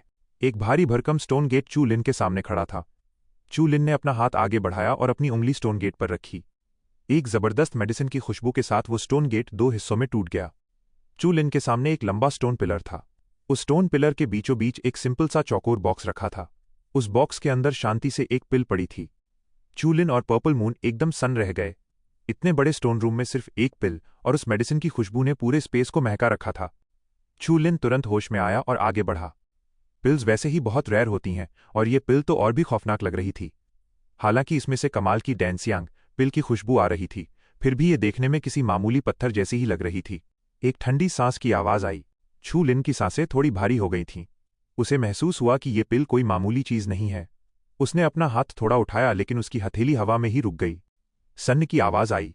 चू लिन के पीछे से कई जोरदार हमले हुए और हर एक हमला चू लिन की जान लेने के इरादे से किया गया था। पक्का हमला करने वाला कोई बेरहम इंसान था। खटाक खटाक। पर्पल मून ने अपनी कर्व ब्लेड उठाई और उन खतरनाक हमलों को झटके में हवा में उड़ा दिया। एक रोशनी चमकी। एक परछाई ने आगे बढ़कर चू लिन के सामने रखी उस पिल को पकड़ने की कोशिश की और उसके पीछे भी कई लोग इसी फिराक में थे। जाहिर सी बात है, उन सबने भी इस पिल की असल कीमत पहचान ली थी। सैक्रिफाइस सोल पिल। एक आदमी खुशी से चिल्लाया। उसका शरीर कांपने लगा। अगर किसी को धीरे धीरे खुद को रिकवर करने का मौका मिले तो फिजिकल चोट तो ठीक हो सकती है, लेकिन सोल की चोट कभी नहीं भरी जा सकती। ये सैक्रिफाइस सोल पिल एक ऐसी पिल है जो सोल को ताकत देती है और उसे मजबूत बनाती है। सभी इंटरस्टेलर ह्यूमंस हमेशा एवोल्यूशन के बारे में ही सोचते हैं, और ये सैक्रिफाइस सोल पिल एक ऐसा खजाना है जो इंसान की सोल को इवॉल्व कर सकता है। इतनी जल्दबाजी में हमला करना, क्या ये कुछ ज्यादा नहीं हो गया? चू लिन आराम से पीछे मुड़ा और अपने सामने खड़े उन लोगों को देखा। उन सबकी ताकत कमाल की थी, खासतौर पर उन दोनों लीडर्स की जो रिटर्निंग टू द मेटाफिजिक्स के लेवल पर पहुंच चुके थे। ये लोग जिफेंग पवेलियन में मारे गए उन पीले कपड़ों वाले आदमियों से किसी भी मामले में कम नहीं थे। क्यों भाई? तुमने रास्ते भर रिसोर्सेज इकट्ठे किए हैं और जाहिर है कि तुम्हारे हाथ काफी कुछ लगा है। तुमने हर चीज का फायदा उठाया है। क्या ये थोड़ा ज्यादा चालाकी नहीं है? छू लिन ने बोलने वाले आदमी पर एक नजर डाली और मन ही मन मजाक उड़ाया। हालांकि उसने और पर्पल मून ने सबसे पहले रिसोर्सेज इकट्ठे किए थे, लेकिन फिर भी उन्होंने बहुत सारी मेडिसिन पीछे छोड़ दी थीं और उन लोगों की ये बात बिल्कुल बेतुकी थी। तुम क्या चाहते हो? छू लिन ने अपने हाथ बांधते हुए हंसकर पूछा। उस छोटे कद वाले आदमी ने हंसते हुए कहा, बड़ा आसान है। बेहतर होगा कि तुम ये पिल चुपचाप हमारे हवाले कर दो। उसे छू लिन के गुस्से से कोई डर नहीं था। वो लोग दर्जन भर से ज्यादा थे। उनमें से 2 रिटर्निंग टू शुआनजिंग के लेवल पर थे और चू लिन की तरफ सिर्फ 2 टियानक्वान फॉल्स क्वान्स थे। वो बस 2 चींटियों के बराबर थे। मैं तो इज्जत से बात करके तुम पर एहसान कर रहा हूं। छू लिन का चेहरा थोड़ा सख्त हो गया और उसने अपनी आंखें सिकोड़ लीं। उस छोटे आदमी के बगल में खड़े एक आदमी ने छू लिन का चेहरा देखा। उसमें अपने साथी जितना पेशेंस नहीं था। वो जोर से चिल्लाया, क्या तुम वही चू लिन हो जिसने फेंग युआन को हराया था? तुम तो पागल हो। क्या तुम्हें सच में लगता है कि फेंग युआन का रिटर्निंग टू मेटाफिजिक्स का ब्रेक थ्रू बहुत पावरफुल था? मेरे सामने तुम चाहे ड्रैगन हो या कुत्ते, तुम्हें मेरे पैरों में ही गिरना पड़ेगा। वो छोटा आदमी भी बोला, अगर तुम हमसे लड़ना चाहते हो तो हम भी तैयार हैं। पर्पल मून का चेहरा गुस्से से लाल हो गया और उसकी पर्पल आंखों में एक ठंडी चमक दौड़ गई। आजमा कर देख लो। छू लिन ने शांत आवाज में कहा, तो फिर ले लो। पर्पल मून हैरान रह गई, लेकिन रास्ते भर चू लिन के बर्ताव को याद करके उसे समझ आ गया कि उसका फैसला गलत नहीं हो सकता। उसने एक गहरी सांस ली और गुस्से से पीछे हट गई। ये देखकर उस छोटे आदमी का चेहरा खुशी से चमक उठा। हाँ, भाई छू लिन बहुत समझदार हैं। आज का तुम्हारा ये एहसान हम याद रखेंगे। वो छोटा आदमी कुछ बोलते हुए आगे बढ़ा। अब वो अपना घमंड नहीं छुपा पा रहा था। वो यही सोच रहा था कि इस लड़के का नाम हर जगह फैला हुआ है, लेकिन असल में ये सिर्फ एक डरपोक है। चूलिन के हाथों फेंग युआन की मौत तो रिटर्निंग टू शुआनजिंग वालों के नाम पर एक धब्बा है। उसने अपनी नजरें छू लिन से हटाईं। उस पिल को देखते हुए उस छोटे आदमी की आंखों में एक भयानक लालच था। वो सीधा हवा में उड़ा और एक हाथ से उस एलिक्सर को पकड़ लिया। यहां और भी ज्यादा ताकतवर लोग इकट्ठे हो रहे थे। शायद ये छोटा जवान आदमी परेशानी आने से पहले ही इस कीमती पिल को यहां से ले जाना चाहता था। छू लिन की आंखें हल्की सी सिकुड़ी, लेकिन वो अपनी जगह से नहीं हिला। पर्पल मून ने अपनी भौहें सिकोड़ रखी थीं और अपनी मुट्ठियां कस रखी थीं। उसकी आंखों में मौत का खौफनाक इरादा था। वो खुद को उस छोटे आदमी पर अपनी ब्लेड से हमला करने से रोक ही रही थी कि तभी उस आदमी ने सोल ऑफरिंग पिल को पकड़ लिया। चर्र चर्र की आवाज आई। अचानक हुए बदलाव के लिए वो छोटा आदमी पहले से ही पूरी तरह अलर्ट था। जैसे ही उसने उस पिल को पकड़ा, उसने अपनी ओरिजिनल धार्मा बॉडी को उसकी पूरी ताकत के साथ एक्टिवेट कर दिया। जैसे ही ओरिजिनल धार्मा बॉडी बाहर आई, एक बेहद पावरफुल जीन एनर्जी का तूफान भी तेजी से दौड़ने लगा। पूरी तरह से तैयार होने के बाद भी जैसे ही उस छोटे आदमी के हाथ ने सोल ऑफरिंग पिल को छुआ, उसकी ओरिजिनल धार्मा बॉडी तेजी से सूखने लगी। यहां तक कि उसका हाथ भी किसी सूखी टहनी की तरह सिकुड़ गया। वो छोटा आदमी चीख पड़ा। वो सूखा और सिकुड़ा हुआ हिस्सा उसके हाथ से होते हुए ऊपर की तरफ बढ़ने लगा, जैसे वो उसके पूरे शरीर में फैल जाना चाहता हो। बच के रहना! उसके साथी डर के मारे चिल्लाने लगे। उस छोटे आदमी के घमंड से भरे चेहरे की शक्ल बिगड़ गई थी। उसकी आंखों में आंसू थे और उसने दर्द से अपने दांत पीस लिए। कड़क की आवाज आई। उसने खुद अपना हाथ तोड़ दिया। छपाक से आवाज आई। उस छोटे आदमी का शरीर कांपा और वो जमीन पर गिर पड़ा। उसके कटे हुए कंधे से खून का फव्वारा फूट पड़ा। छू लिन ये सब चुपचाप देख रहा था और ये नज़ारा देखकर उसने भी एक गहरी सांस ली। हालांकि उसे डीमन टच के जरिए सोल सैक्रिफाइस पिल के अजीब होने का पता चल गया था, इसलिए उसने उसे उठाने की हिम्मत नहीं की। लेकिन उसने ये बिल्कुल नहीं सोचा था कि ये पिल इतनी ज्यादा खतरनाक होगी। फिर उसने जमीन पर पड़े उस कटे हुए हाथ को देखा, जो सिकुड़कर एक गोले जैसा बन गया था, बिल्कुल किसी पुरानी सूखी टहनी की तरह। भीड़ में खौफ फैल गया। सब लोग उस छोटे आदमी से दूर हट गए, जैसे उसे कोई जानलेवा बीमारी हो गई हो। जहां तक बात सैक्रिफाइस सोल पिल की थी, तो अब उसे छूने के लिए कोई भी आगे नहीं आया। वो तो अब उसकी तरफ देखने से भी डर रहे थे। पर्पल मून ने अपने होंठ सिकोड़े। उसे पता था इन क्लैंस को ऐसे अजीब ट्रैप्स बनाने में बहुत मजा आता है। कोई ऐसे ही इतनी अच्छी चीज सामने थोड़ी ना रख देगा। उस छोटे आदमी के साथी की आंखों में एक ठंडापन आ गया और वो अंदर ही अंदर आग बबूला हो रहा था। उसने गुस्से से छू लिन को देखा। लड़के, क्या तुम्हें पहले से पता था कि ये पिल खतरनाक है और तुमने हमें बताया तक नहीं, ताकि हम इस दलदल में फंस जाएं? छू लिन ने उसकी तरफ देखने की जरूरत भी नहीं समझी और बस हल्के से स्नॉट किया। निकल जाओ यहां से। तुम खुद इतने ग्रीडी हो, क्या अब मुझे ब्लेम करना चाहते हो? तुम मरना चाहते हो? उस छोटे आदमी के साथ आए दर्जन भर लोग गुस्से में उबल रहे थे। ओह, यहां तो बड़ी रौनक है। जैसे ही दोनों साइड्स आपस में भिड़ने ही वाली थीं, दूर से एक मुस्कुराती हुई आवाज आई। अगले ही पल लोगों का एक ग्रुप उस स्टोन चेंबर के एंट्रेंस पर आ गया। उस आदमी ने एक चमकता हुआ लाल रोब पहना था और उसकी स्लीव से खून की तेज महक आ रही थी। उसके चेहरे की फ्रेंडली स्माइल और खून की उस महक के बीच का कॉन्ट्रास्ट देखकर कोई भी समझ जाता कि ये आदमी कोई आम इंसान नहीं है। लो, एक और ट्रिकी बंदा आ गया। छू लिन की आंखें हल्की सी सिकुड़ गईं। डेविल बाउटियन! उस छोटे आदमी के बगल वाले बंदे की आवाज डर से कांप रही थी। डेविल! छू लिन ने अपनी भौहें सिकोड़ी। ये नाम साउथ ईस्ट एरिया के टॉप 4 मास्टर्स में से एक का लग रहा था। ओह, तो तुम लोग येलो सैंड प्लैनेट से हो।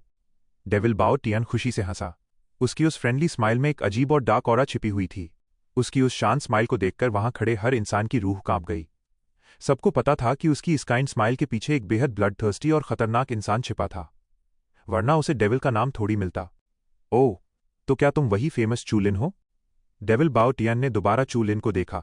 डिवाइन फिस्ट लियांगवान के मुताबिक तुम्हारे अंदर काफी रेयर पोटेंशियल है। चू लिन की आवाज फ्लैट थी। उसमें ना कोई घमंड था और ना ही कोई डर। बस कुछ बातें हुई थीं और हमारी सोच मिल गई। इस डीमन आदमी की ब्रेथ काफी स्ट्रांग थी, जो रिटर्निंग टू द मेटाफिजिक्स वाले आम स्ट्रांग लोगों से बिल्कुल अलग थी। ऐसा लग रहा था जैसे वो रिटर्न टू मेटाफिजिक्स के सेकंड स्टेज को हिट करने वाला हो। बाउटियन की स्ट्रेंथ सच में बहुत स्ट्रांग थी, लेकिन अगर वो सिर्फ अपने ऑरा से छू लिन को दबाना चाहता था तो इतना काफी नहीं था। छू लिन के इस इग्नोर करने वाले एटीट्यूड को देखकर डेविल बाउटियन ने धीरे से अपने हाथ की हड्डियां चटकाईं। जो लोग उसे जानते थे, उन्हें पता था कि ये इस बात का साइन है कि डेविल बाउटियन गुस्से में है और अब कुछ खतरनाक करने वाला है। भीड़ बढ़ने लगी। मेडिसिन की उस खुशबू का पीछा करते हुए और भी लोग वहां इकट्ठे होने लगे। देखते ही देखते दर्जनों लोगों की भीड़ जमा हो गई और स्टोन चेंबर का एंट्रेंस पूरी तरह ब्लॉक हो गया। ये किस तरह की पिल है? इसकी खुशबू तो 1 मील दूर तक आ रही है। ये तो एक सैक्रिफाइस सोल पिल है। उस डार्क पिल को देखकर एक के बाद एक सबकी आंखें फटी की फटी रह गईं। एक मिनट रुको, वो तो डेविल है। वो भी यहां आ गया। भीड़ का जोश थोड़ा ठंडा पड़ गया। ऐसे स्ट्रांग लोगों के सामने उनका इस बहती गंगा में हाथ धोने का चांस ना के बराबर था। खास तौर पर डेविल बाओ टियान का मूड पल पल बदलता था। वो ऊपर से काइंड लगता था, पर अंदर से उतना ही विशिष्ट था। गुस्सा आने पर वो अपने साथियों को भी मारने से पीछे नहीं हटता था। सुना था कि कुछ दिनों पहले returning to the metaphysics level का एक पावरफुल आदमी था। डेविल बाओ टियन ने उसे भी मार डाला और उसका सारा खजाना लूट लिया। उसके बाद से किसी की भी डेविल के पास फटकने की हिम्मत नहीं हुई। डेविल ने चारों तरफ देखा और एक बड़ी सी स्माइल के साथ बोला, दोस्तों, मुझे ये सैक्रिफाइस सोल पिल बहुत पसंद आई है। मुझे लगता है आप सब बहुत जेनरस लोग हैं और मेरी मदद जरूर करेंगे, राइट? वहां एकदम सन्नाटा छा गया। हालांकि सबकी आंखों में लालच था और कोई भी पीछे नहीं हटना चाहता था, पर डेविल बाओ टियन जैसे क्रूअल इंसान के सामने किसी की भी आवाज निकालने की हिम्मत नहीं हुई। अगर किसी खतरों के खिलाड़ी का आगे आकर बहस करने का मन भी कर रहा था, तो डेविल बाओ टियान की बातों में छिपे मर्डर इंटेंट को देखकर उन्हें चुपचाप अपना सिर झुकाना पड़ा। लोगों का ये एटीट्यूड देखकर डेविल बाओ टियन बहुत सैटिस्फाइड हुआ। फिर उसने येलो सैंड स्टार वाले उन दर्जन भर लोगों की तरफ देखा, स्पेशली उस छोटे आदमी और उसके साथी की तरफ। क्या तुम दोनों को इससे कोई प्रॉब्लम है? वो छोटा आदमी अपना टूटा हुआ हाथ पकड़े हुए था। उसका शरीर बुरी तरह ठंडा पड़ गया। उसने कांपते हुए कहा, नहीं, कोई प्रॉब्लम नहीं है। उस छोटे आदमी के हमेशा गुस्से में रहने वाले साथी ने भी अपने चेहरे पर एक फेक सी स्माइल लाकर कहा, भाई बाओ, तुम्हें जो चाहिए वो सब तुम्हारा है। बाओ टियान के चेहरे पर एक मुस्कुराहट आ गई। वो तो आज खून देखने के मूड में था। डेविल बाओ टियान ने दोबारा चू लिन को देखा। वो उससे कुछ पूछने ही वाला था कि तभी चू लिन की शांत आवाज सुनाई दी, मुझसे मत पूछो, मुझे प्रॉब्लम है। मुझे भी इस सैक्रिफाइस सोल पिल की जरूरत है। अब जिसके पास ज्यादा पावर होगी वही इसे लेकर जाएगा। एक बार फिर सन्नाटा छा गया। किसी ने सपने में भी नहीं सोचा था कि चू लिन अपने पैरों पर कुल्हाड़ी मारेगा और डेविल बाओ टियन से भिड़ने का फैसला करेगा। ये डेविल था, गली का कोई आम कुत्ता बिल्ली नहीं। फेंगयुआन जैसे लोग डेविल बाओ टियान के सामने उसके जूते साफ करने के लायक भी नहीं थे। लोगों के चेहरों पर साफ सिंपैथी झलक रही थी। ऐसे लोग अगर किसी वाइल्ड प्लैनेट पर पैदा भी होते हैं, तब भी उनकी सोच इतनी आगे की नहीं होती। अगर उनके पास थोड़ा टैलेंट है तो उन्हें चुपचाप बैठना चाहिए था। चू लिन का दिमाग खराब हो गया था, जो इस वक्त भिड़ने को तैयार था। वो छोटा आदमी बिल्कुल शॉक्ड था, पर अगले ही पल उसके चेहरे पर एक कमीनी स्माइल आ गई। अगर चू लिन सच में इतना हिम्मती था कि इतने लोगों के सामने बाओ टियन से भिड़ जाए, तो उसे इसकी कीमत चुकानी पड़ेगी।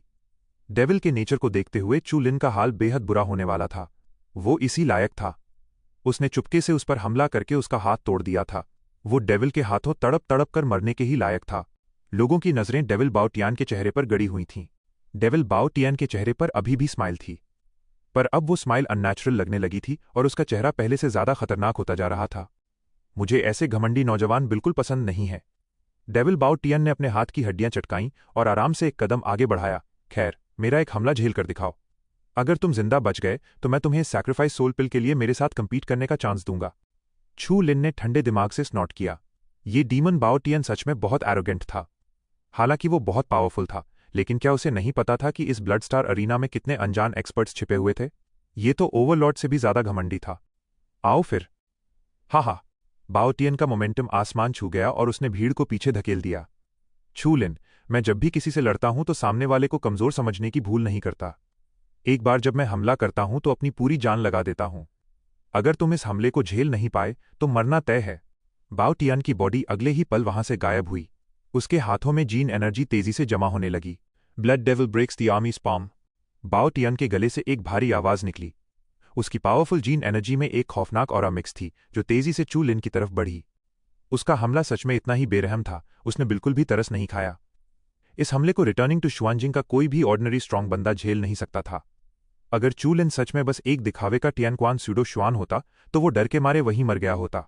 वो ब्लडी मैजिक फिस्ट चू लिन की आंखों में तेजी से बड़ा होने लगा। चू लिन का चेहरा और भी डार्क होता गया। जिन टाओ जायंट हैंड। इस बार वो गोल्डन पाम सिर्फ गोल्ड कलर का नहीं था, बल्कि उसमें एक डेंजरस सिल्वर व्हाइट चमक भी थी। यहां तक कि उसमें कुछ शार्प मैजिकल ऑरा भी मिक्स थे। एक जोर का धमाका हुआ। चू लिन के कंट्रोल में वो डार्क गोल्ड जायंट हैंड उस ब्लड रेड फिस्ट की तरफ ब्लास्ट हुआ। पूरा स्टोन चेंबर बुरी तरह कांप उठा। आसपास खड़े स्ट्रांग लोग तेजी से पीछे हट गए। उस छोटे आदमी की आंखें हैरानी से फटी रह गईं। चू लिन के उस हमले की टक्कर को देखकर उन्हें एहसास हुआ कि अगर वो हमला उन पर होता तो वो वहीं पर बुरी तरह घायल हो जाते। एक जोरदार गड़गड़ाहट हुई और छू लिन की आंखों में धुआं और धूल भर गई। उसे डेविल बाओ टियान से भिड़ने में कोई डर नहीं था, लेकिन वो यहां अपना सारा टाइम वेस्ट नहीं कर सकता था। इस पिल को लेना तो बस रास्ते का एक काम था। वो 5 एलिमेंट सेक्ट की इनहेरिटेंस को बिल्कुल नहीं भूला था। वैसे याद आया कि एक और चीज है जिसे काफी लंबे समय से इस्तेमाल नहीं किया गया है। जाओ, छू लिन धीरे से बड़बड़ाया और उसके पैरों के नीचे से एक काली परछाई तेजी से बाहर निकली। उड़ती हुई धूल और धुएं के बीच बाओ टियान और बाकी लोगों की तो बात ही छोड़ो, खुद पर्पल मून को भी समझ नहीं आया कि क्या हुआ। Evil nightmare shadow. इस डार्क शैडो की स्ट्रेंथ ब्लड सेक्शन के पीक पर थी। आखिर ये एक ब्लड टैलेंट था। जब से उसने टियानक्वान रेल में कदम रखा था, तब से उसने शायद ही कभी इसका इस्तेमाल किया था। चूलिन को हमेशा से लगता था कि ईविल नाइटमेयर शैडो अभी भी बहुत काम की है और फ्यूचर में इसे एक मैजिक पावर की तरह डेवलप करना एकदम सही रहेगा। ईविल नाइटमेयर शैडो की बॉडी चमकी और बायोमेडिकल मास्टर शैडो हैंड से निकाली गई विदर्ड सॉइल ब्लड वेसल्स उसके शरीर पर दिखने लगीं। इसके साथ ही ईविल नाइटमेयर शैडो की वो डार्क बॉडी ग्रे रंग में बदल गई। विदर्ड सॉइल और वैनिशिंग पावर के बीच काफी समानताएं थीं। ये किसी भी चीज को सुखाकर गला सकती थी। सैक्रिफाइस सोल पिल के डैन हालो को तबाह करना इसके लिए कोई बड़ी बात नहीं थी। चूलिन बस यही उम्मीद कर रहा था कि ईविल नाइटमेयर शैडो थोड़ा आराम से काम करे और कहीं पिल को ही डैमेज ना कर दे। धूल धीरे धीरे छट गई और वो दोनों लोग साफ नजर आने लगे। उनके कपड़े फटे हुए थे और एनर्जी फ्लक्चुएशंस के झटके महसूस हो रहे थे। उन दोनों में से कोई भी जीता या हारा नहीं था। उस छू लिन ने सच में डेविल बाओ टियान का पूरा जोरदार हमला झेल लिया। लोगों ने एक दूसरे को देखा। उनकी आंखों में गहरी हैरानी थी और वो इस रिजल्ट को देखकर पूरी तरह शॉक्ड थे। हर कोई जानता था कि डेविल बाओ टियन कभी अपने दुश्मन की कमजोरी पर तरस नहीं खाता और ना ही अपना हाथ रोकता है। उसका वो अभी वाला मूव किसी भी रिटर्निंग टू शुआनजिंग वाले को खत्म करने के लिए काफी था, लेकिन चू लिन ने उसे भी ब्लॉक कर दिया था। इस लड़के में इतनी एबिलिटी कैसे हो सकती है? उस छोटे आदमी की आंखें फटी रह गईं। उन्होंने छू लिन के शांत चेहरे को देखा और तब उन्हें समझ में आया कि छू लिन उनसे इतने रूखेपन से क्यों बात कर रहा था। असल में छू लिन की स्ट्रेंथ बहुत पहले ही उनसे कहीं आगे निकल चुकी थी। ब्लड स्टार अरीना में एक से बढ़कर एक स्ट्रांग लोग भरे पड़े हैं। तुम्हारा ये बिहेवियर कुछ ज्यादा ही एरोगेंट है।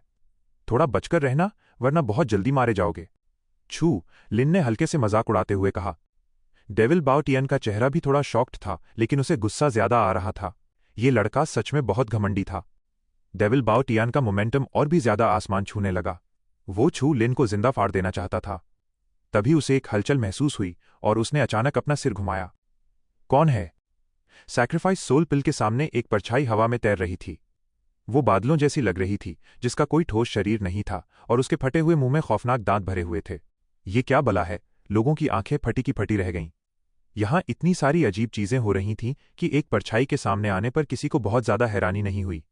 एक खौफनाक मुस्कान के साथ ईविल नाइटमेयर शैडो ने अपना हाथ आगे बढ़ाया और सैक्रिफाइस सोल पिल को उठाकर सीधा अपने मुंह में डाल लिया। लगता है तेरी मौत आई है। डेविल बाओ टियान गुस्से से पागल हो गया। उसने चू लिन को वहीं छोड़ा और सीधा ईविल नाइटमेयर शैडो की तरफ झपटा। हे। ईविल नाइटमेयर शैडो धुएं की तरह फैल गई और पूरा स्टोन चेंबर काले धुएं से घिर गया। वो काली परछाई अचानक स्टोन चेंबर से बाहर की तरफ भाग निकली। वो शैतान पिल चुराकर भाग गया। वो पिल ले गया। उसे सैक्रिफाइस सोल पिल के डैन हालो से कोई नुकसान क्यों नहीं हुआ? बहुत से लोग पहले ही ईविल नाइटमेयर शैडो के पीछे भाग चुके थे। रास्ते से हट जाओ। डेविल बाओ टियन जोर से दहाड़ा। उसकी एनर्जी अचानक से ब्लास्ट हुई, जिससे भीड़ दूर जा गिरी और वो कॉरिडोर के धुएं के पीछे पीछे भागने लगा। उसके साथ आज तक किसी ने ऐसा धोखा नहीं किया था। किस कमीने की हिम्मत हुई जो उसके सामने से चोरी कर ले? डेविल बाओ टियान को अब चू लिन की कोई परवाह नहीं थी। इस वक्त वो बस उस भूत को मारकर सैक्रिफाइस सोल पिल अपने हाथ में लेना चाहता था। धुएं का पीछा करते हुए डेविल बाओ टियान को जाता देख स्टोन चेंबर की आधी से ज्यादा भीड़ बिखर गई। बाकी लोग स्टोन चेंबर के बचे हुए हिस्सों में छानबीन करने लगे ताकि उन्हें ले जाने के लिए कुछ अच्छा मिल सके। छू लिन के होठों पर एक हल्की सी मुस्कान आई और उसके पैरों के नीचे एक काली परछाई नजर आई। अगले ही पल छू लिन के हाथ में अचानक एक काली पिल आ गई। पलक झपकते ही छू लिन ने उसे नैनो कंप्रेसर में डाल दिया। किसी को भनक तक नहीं लगी कि क्या हुआ। पर्पल मून ने छू लिन की खामोशी को देखा और एक गहरी सांस ली। उसे लगा कि इस लड़के को आखिरकार नुकसान उठाना पड़ा है। वो सोच रही थी कि छू लिन ने सच में हार मान ली। पर्पल मून उसे तसल्ली देने के लिए कुछ कहने ही वाली थी कि उसने चू लिन को मुस्कुराते हुए देखा। चलो चलें। पर्पल मून ने अपनी आंखें झपकाईं। ये चू लिन के बिहेवियर जैसा बिल्कुल नहीं था। क्या डेविल बाओ टियान और उस काली परछाई को ऐसे ही जाने दें? चू लिन ने हल्के से सिर हिलाया और पर्पल मून के कान में फुसफुसाया, तुम्हें उसकी टेंशन लेने की जरूरत नहीं है। मैंने अपना जुगाड़ कर लिया है। एटिक और कॉरिडोर के बीच वो काला धुआं अचानक दाएं बाएं टकराता हुआ भीड़ में उड़ रहा था। गुस्से से पागल डेविल बाओ टियन उस एटिक के ऊपर उड़ रहा था जहां मेडिसिनल मटेरियल्स रखे हुए थे। वो अपनी पूरी ताकत से नीचे बमबारी कर रहा था। उसे इस बात की कोई परवाह नहीं थी कि कितने लोग मारे गए या कितनी हर्ब्स बर्बाद हो गईं। मेरी टियानक्वान गेलिंग सब बर्बाद हो गई। किसी को भी ऐसे मार देना बहुत ज्यादती है। चुप कर। वो डेविल है। जैसे जैसे वो काला धुआं दूर उड़ता गया, उसकी स्पीड भी धीरे धीरे कम होने लगी। डेविल बाओ टियन के चेहरे पर एक खौफनाक मुस्कान आ गई। भाग, भागना। क्या तू भागना भूल गया? सन्न से आवाज आई। आसमान से एक ब्लडी फिस्ट गिरी और सीधा उस काले धुएं पर जाकर लगी। एक जोरदार गड़गड़ाहट हुई। कई लॉफ्ट्स तबाह हो गए, बहुत से लोग गिरी हुई इमारतों के मलबे में दब गए और हर तरफ से गुस्से भरी गालियां सुनाई देने लगीं। मर गया? तू इसी लायक था। डेविल आसमान से नीचे उतरा। उसके चेहरे पर एक सुकून भरी मुस्कान थी। उसने चारों तरफ देखा, लेकिन वहां काले धुएं का कोई नामो निशान नहीं था। लेकिन फिर डेविल बाओ टियान का चेहरा दोबारा ठंडा पड़ गया। वो काला धुआं तो उसके मुंह से उड़ गया था, पर सैक्रिफाइस सोल पिल का क्या हुआ? क्या उसने उसे भी धमाके में उड़ा दिया? छू लिन तेजी से अपने रास्ते पर आगे बढ़ रहा था। उसके चेहरे पर एक हल्की सी मुस्कान थी। वो डेविल तो बस उस धुएं के साथ खेल रहा था जिसे ईविल नाइटमेयर शैडो ने अलग करके भेजा था। उसने आकर सैक्रिफाइस सोल पिल निकाल ली और किसी को कानो कान खबर तक नहीं हुई। एक सुनसान जगह पर पहुंचकर छू लिन अपनी मुस्कान को और नहीं रोक पाया और वो आराम से हंसने लगा। क्या हुआ? पर्पल मून का चेहरा हैरानी से भरा था। सैक्रिफाइस सोल पिल हाथ से निकल जाने के बाद चू लिन के पास इतना खुश होने की तो कोई वजह नहीं थी। तुम्हें क्या लगता है ये क्या है? चू लिन ने अपना हाथ आगे किया और पर्पल मून के सामने एक काली पिल आ गई। पर्पल मून का दिल जोरों से धड़कने लगा। क्या ये सैक्रिफाइस सोल पिल है? तुम्हें ये कैसे मिली? कहीं उस परछाई ने तो? पर्पल मून को अचानक सब समझ आ गया। वो परछाई तुमने भेजी थी? तुमने ये कब? छू लिन ने हंसते हुए कहा, ये बस मेरी कुछ पुरानी ट्रिक्स हैं, मुझे भी नहीं पता था कि ये ऐसे काम आएंगी। पर्पल मून ने गुस्से में आग बबूला होकर बाहर भागते डेविल बाओ टियान के बारे में सोचा, जिसकी सारी मेहनत आखिर में बेकार जाने वाली थी। उसे लगा कि छू लिन सच में बहुत शातिर है। छू लिन ने उस पिल को रख लिया। उसका प्लान इसे ग्रीन शैडो आर्मर को रिफाइन करने या ईविल नाइटमेयर शैडो को स्ट्रांग बनाने में इस्तेमाल करने का था। हालांकि उसने अभी तक पक्का नहीं सोचा था कि इसे कैसे इस्तेमाल करना है, लेकिन इसके कमाल के मैजिकल इफेक्ट्स थे। इसे किसी भी हाल में डेविल के हाथों में नहीं पड़ने देना था। जब वो ब्रॉन्ज गेट के पास पहुंचा तो छू लिन की उम्मीदें और भी ज्यादा बढ़ गईं। रास्ते भर उसे इतना सारा खजाना मिल चुका था, इसलिए अब वो 5 एलिमेंट सेक्ट की इनहेरिटेंस के लिए और भी ज्यादा बेताब हो रहा था। 5 एलिमेंट सेक्ट की उम्मीद में चू लिन तेजी से आगे बढ़ा। छू लिन ने अपनी भौहें सिकोड़ी और उसकी नजरें दूर तक गईं। एक बड़ी सी चट्टान पर उसने स्टार डीमन पैलेस के फटे हुए काले रोब में एक जानी पहचानी फिगर देखी। उसके हैंडसम चेहरे पर एक खौफनाक और ठंडी मुस्कान थी। स्टार डीमन पैलेस का सीनियर यान फे। ये अभी तक मरा नहीं। चू लिन को हल्का सा याद आया कि ये लड़का G23 कैंप से बुरी तरह घायल होकर भागा था और अब ये फिर से सामने आ गया था। उसकी ब्रेथ बिल्कुल चू लिन के बराबर लग रही थी, जो कि टियानक्वान स्यूडो मिस्ट्री का लेवल था। यान फे की किस्मत सच में बहुत अच्छी थी। वैसे देखा जाए तो यान फे भी स्टार डीमन पैलेस के कुछ गिने चुने टॉप टैलेंट्स में से एक था, जिसकी स्ट्रेंथ कमाल की थी और उसके कनेक्शंस भी बहुत सारे थे। उसने सिर्फ एक ही गलती की थी कि उसने यियों को पाने की कोशिश की। उसने चुपके से स्टार मीटियो मास्टर से उनकी शादी तय करने की बात भी कर ली थी। इस बात ने पक्का छू लिन की दुखती रग पर हाथ रख दिया था। गू लिनफे के कई बार आने के बाद ऐसा लग रहा था जैसे वो दोनों एक दूसरे की जान लेने पर उतारू थे। छू लिन, आखिरकार हम फिर से मिल ही गए। मैं इस दिन का बहुत लंबे समय से इंतजार कर रहा था। ठंडी हवा बह रही थी और यान फेई का हैंडसम चेहरा एकदम सर्द लग रहा था। छू लिन ने हल्के से मुस्कुराते हुए कहा, मुझसे इतने लंबे समय तक छुपने के बाद आखिर तुमने सामने आने की हिम्मत कर ही ली। यान फे जोर से हंसा, अगर मुझे पूरा यकीन नहीं होता तो मैं सामने कैसे आता? अब जब मैंने तुम्हारे सामने आने की हिम्मत कर ली है तो खुद को बचाने की फिक्र तुम्हें करनी चाहिए। यान फे के चेहरे पर एक बार फिर से वही घमंड और कॉन्फिडेंस लौट आया था। इस बीच उसे सच में बहुत बड़े मौके मिले थे। खासतौर पर जब एक एंशिएंट सॉर्ड ने उसे खरोचा था, तब उस एंशिएंट डाओ का भूत उससे जुड़ गया था। अब तुम्हारे पास भागने का कोई मौका नहीं है, छू लिन ने अपनी नजरें झुकाईं और शांत आवाज में कहा। यान फे जोर जोर से हंसने लगा, यही बात मैं तुम्हें वापस लौटाता हूं। हाँ। यान फे की ब्रेथ अचानक आसमान छूने लगी और उसकी पावरफुल जीन एनर्जी किसी समंदर की लहरों की तरह बाहर निकली। सच में वो भी चू लिन की तरह कोई आम टियानक्वान स्यूडो मिस्ट्री नहीं था। वो भी अपने लेवल से ऊपर जाकर लड़ सकता था। मैंने सुना है कि तुमने फेंग युआन को हरा दिया था, जो कि एक फियर्स क्वान स्टार है। लेकिन अफसोस, कुछ दिनों पहले मैंने भी रिटर्निंग टू श्वांजिंग वाले एक स्ट्रांग आदमी को मार डाला था और वहां से निकल आया था। यान फे का शरीर रंग बिरंगी नियॉन लाइट से भर गया। उसका शरीर कांपा और उसके मुक्के ने हवा को चीर कर रख दिया। सोनिक बूम की आवाज के साथ एक खौफनाक फिस्ट फोर्स सीधा चू लिन की तरफ आई। छू लिन ने अपनी उंगलियां हल्की सी मोड़ी और उसकी हथेली पीले रंग में चमक उठी। उसने उस फिस्ट फोर्स की तरफ एक हल्का सा वार किया और वो भयानक मोमेंटम वहीं पर ढेर हो गया। अगर तुम्हारे पास बस इतनी सी ही ताकत है तो तुम कुछ नहीं कर पाओगे। यान फेई को अपना हमला फेल होने पर कोई हैरानी नहीं हुई। इन दिनों छू लिन का नाम हर जगह गूंज रहा था। उसे भी पता था कि छू लिन अब पहले जैसा नहीं रहा। अगर वो अपनी असली स्किल्स नहीं दिखाएगा तो उसे मारना नामुमकिन था। तो फिर अब मैजिक मार्शल आर्ट्स का स्वाद चखो। यान फेई के चेहरे पर एक कमीनी मुस्कान थी। जैसे ही उसने अपने होंठ दबाए, एक जबरदस्त जीन एनर्जी दहाड़ते हुए बाहर निकली। ऐसा लगा जैसे पूरी दुनिया उबल रही हो और हवा में तैर रही हो। उसी वक्त यान फेई के शरीर की जीन एनर्जी में एक अजीब सी महक घुल गई। ये सच में मैजिक मार्शल आर्ट्स है। छू लिन की आंखें हल्की सी चमकी और उसने मन ही मन सोचा।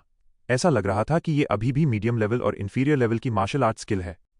यान फेई की रोशनी के सामने आसमान थोड़ा धुंधला पड़ गया। यान फेई ने हवा में कदम रखा और उसके पीछे एक विशाल परछाई उभरकर सामने आ गई। वो परछाई हल्के धुंधले रंग की थी। उसमें से दुनिया के चारों कोनों को हिला देने वाला एक पावरफुल मोमेंटम निकल रहा था, जिससे आसपास का पूरा स्पेस कांप उठा। स्वानवू शेंगहुआंगजुए। यान फेई धीरे से बड़बड़ाया और वो विशाल धुंधली परछाई उसके चेहरे के सामने आ गई। अचानक पूरे आसमान की जीन एनर्जी बाहर की तरफ फैलने और फटने लगी। चू लिन, अब मर जा। उस विशाल फिगर के सामने अनंत आसमान भी छोटा लगने लगा। उसकी हथेली के वार से स्पेस कांप उठा और उस धमाके की दहाड़ पूरी दुनिया में गूंज गई। गड़गड़ाहट की आवाज आई। उनके नीचे का जंगल पूरी तरह से कुचलकर बराबर हो गया। अनगिनत पेड़ जमीन से उखड़कर टुकड़ों में बिखर गए। यहां तक कि जमीन में भी एक भयानक भूकंप आ गया, जिससे 10 मीटर से ज्यादा चौड़ी दरारें फट गईं। वॉक्सिंग जोंगहुई साइट की वजह से बहुत सारे लोग इसी तरफ आ रहे थे। जमीन को हिला देने वाले इस धमाके को देखकर लोगों के मुंह से हैरानी के मारे आवाजें निकलने लगीं। मैजिकल मार्शल आर्ट्स, ये किसका बेटा है? उस आदमी का दुश्मन छू लिन लग रहा है। ये वही लड़का है? ये सच में हर जगह बस मुसीबत ही खड़ी करता है। और जब उन्होंने आसमान में उस विशाल परछाई को देखा तो लोग खौफ से चिल्ला पड़े। ये मार्शल आर्ट तो 7th inheritance of martial arts लग रही है। इस अनजान लड़के की किस्मत बहुत अच्छी है जो इसे ये मिल गई। छू लिन इस बार पक्का मुंह खाने वाला है। हवा की आवाज गूंजी। छू लिन बिल्कुल भी ढिलाई नहीं बरतना चाहता था। उसके मार्शल आर्ट्स अब पहले जैसे नहीं थे। ऊपर से यान फेई को 7th most powerful martial arts मिली थी। ये कोई आम मार्शल आर्ट्स नहीं थी। ये बस चू लिन की इनहेरिटेड शार्प पावर से थोड़ी ही कम थी। सन्न से आवाज आई। एक गोल्डन येलो रंग का विशाल हाथ उभरकर सामने आया, जिसकी इंडेक्स फिंगर सबसे ज्यादा गहरी थी और बाकी चारों उंगलियां एक दूसरे से चिपकी हुई थीं। ये पहली बार है जब जिन टाओस जायंट हैंड का इस्तेमाल उसकी शार्प स्पिरिट दिखाने के लिए किया गया है। चू लिन की उंगली के एक इशारे के साथ जिन टाओस जायंट हैंड ने भी हवा में मौजूद उस परछाई की तरफ अपनी उंगली कर दी, जिससे ऐसा लगा जैसे स्पेस बीच में से कट गया हो। वहां खड़े सारे लोग एकदम शॉक थे और डर के मारे उनके चेहरों का रंग उड़ गया था। उस चू लिन ने भी सुपरनैचुरल पावर्स के मार्शल आर्ट्स पर कंट्रोल कर लिया है। ये जिफेंग पवेलियन की 6th highest rank magic power है। इसके अलावा तो 5 एलिमेंट्स ही सबसे बेस्ट हैं। जिफेंग शेनियन, जाओ। उस विशाल परछाई की हथेली ने गोल्डन जायंट हैंड को कसकर पकड़ लिया। दोनों की एनर्जी आपस में टकराई और उसने जिन टाओ की उंगली को मजबूती से दबोच लिया। यान फेई की आंखें हल्की सी चौड़ी हो गईं। क्या वो कामयाब हो गया? एक जोरदार धमाका हुआ। उन दोनों के टकराते ही जमीन और आसमान हिल गए। चारों तरफ एक जबरदस्त एनर्जी स्टॉर्म फैल गया। पास ही खड़ी एक पूरी पहाड़ी उस एनर्जी स्टॉर्म की चपेट में आ गई और टूटकर बजरी के अनगिनत टुकड़ों में बदलकर पहाड़ के नीचे जा गिरी। ये ले! यान फेई जोर से दहाड़ा। वो उस विशाल परछाई की सोल से जुड़ा हुआ था। वो उस गोल्डन फिंगर के अंदर मौजूद खतरनाक इरादे को महसूस कर सकता था। उस विशाल परछाई के सामने अभी भी कुछ खतरे छिपे हुए थे। उसने अपने दांत पीसे और अपनी जीन एनर्जी को और भी ज्यादा बाहर निकाला। वो किसी से भी हार सकता था, लेकिन छू लिन से बिल्कुल नहीं। आसमान में उन दोनों सुपरनैचुरल पावर्स को टकराते हुए देखकर छू लिन ने एक गहरी सांस ली और अपनी हथेली को जोर से मोड़ा, जिससे उसकी ताकत झोंक दी गई। जिन टाओस जायंट हैंड की उंगलियों के सिरे सिल्वरी व्हाइट रंग में चमक रहे थे, जो पूरी तरह से उस शार्प पावर से जुड़ गए थे। चटकने की आवाजें आईं। उस धुंधली परछाई की हथेली हल्की सी पीछे खिसक गई। वो अब उस फोर्स को और नहीं रोक पा रही थी। ऐसा कैसे हो सकता है? यान फेई का दिल खौफ से भर गया। उसे अपने ग्रैंडफादर की मदद मिली थी, जिससे उसकी स्ट्रेंथ एक खौफनाक लेवल तक पहुंच गई थी। उसे 7th मैजिकल पावर इनहेरिटेंस हासिल करने का इतना अच्छा मौका भी मिला था। फिर भी वो छू लिन का सामना क्यों नहीं कर पा रहा था? एक धमाका हुआ। जिन टाओस जायंट हैंड की उंगलियों ने उस परछाई के हाथ को ऐसे चीर दिया जैसे मक्खन काट रही हो, और आराम से उस वर्चुअल शैडो के हाथ को फाड़कर रख दिया। खचाक से आवाज आई। उस वर्चुअल शैडो के हाथ में एक बहुत बड़ा कट लग गया। वो विशाल परछाई दर्द और हार न मानने की जिद में दहाड़ने लगी। उसके कटे हुए हाथ से लगातार जीन एनर्जी बाहर बह रही थी। वो बेजोड़ मोमेंटम धीरे धीरे खत्म होने लगा और आसमान पर छाया वो प्रेशर और परछाई दोनों धुंधले पड़ गए। लेकिन जिन टाओस जायंट हैंड की वो शार्प पावर यहीं नहीं रुकी। वो उस परछाई को चीरती हुई सीधा यान फेई की तरफ बढ़ गई। रुक जाओ! यान फेई डर से कांप गया। अगर वर्चुअल शैडो आर्म की वो सुनहरी उंगली उसके आर पार हो गई तो क्या वो जिंदा बच पाएगा? यानफेई तेजी से पीछे हटा और वो शैडो उसके सामने ढाल बनकर खड़ी हो गई। दहाड़ उठी वो वर्चुअल शैडो और फिर टूटकर बिखर गई। उसने आसमान और जमीन से जो जीन एनर्जी खींची थी वो वापस हवा में घुल गई। सुनहरी उंगली ने शैडो का सीना चीर दिया और सीधे उसके पीछे की तरफ इशारा किया। यानफे का चेहरा बुरी तरह पीला पड़ गया। मास्टर, मुझे बचाइए। सन्नाटे को चीरते हुए एक छोटी सी सिल्वर शील्ड यानफे के सामने प्रकट हुई।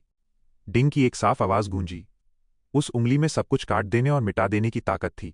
उसने मैजिक पावर की उस शैडो को तो चीर दिया था, लेकिन वो इस छोटी सी शील्ड को नहीं तोड़ पाई।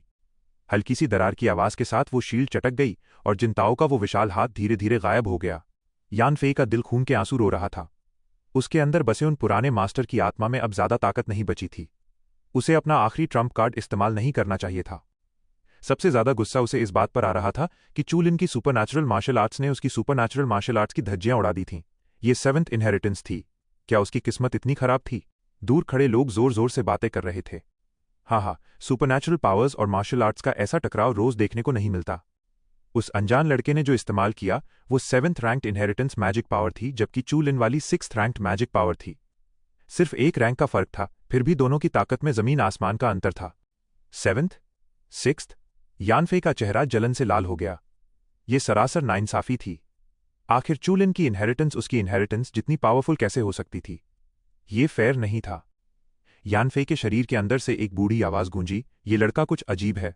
इसके शरीर में एक अजीब सी वेव है। अभी जो सिल्वर व्हाइट एनर्जी निकली थी वो इसके शरीर के अंदर से ही पैदा हुई थी। यानफे ने हल्की सी त्योरियां चढ़ाईं। उसे बहुत पहले से लग रहा था कि चू लिन में कुछ तो गड़बड़ है। आखिर ब्लू स्टार के एक पिछड़े इलाके का कोई आम जीन चेन वॉरियर इतनी तेजी से तरक्की करके आज के टियानक्वान में स्यूडो श्वानश्वान कैसे बन सकता है?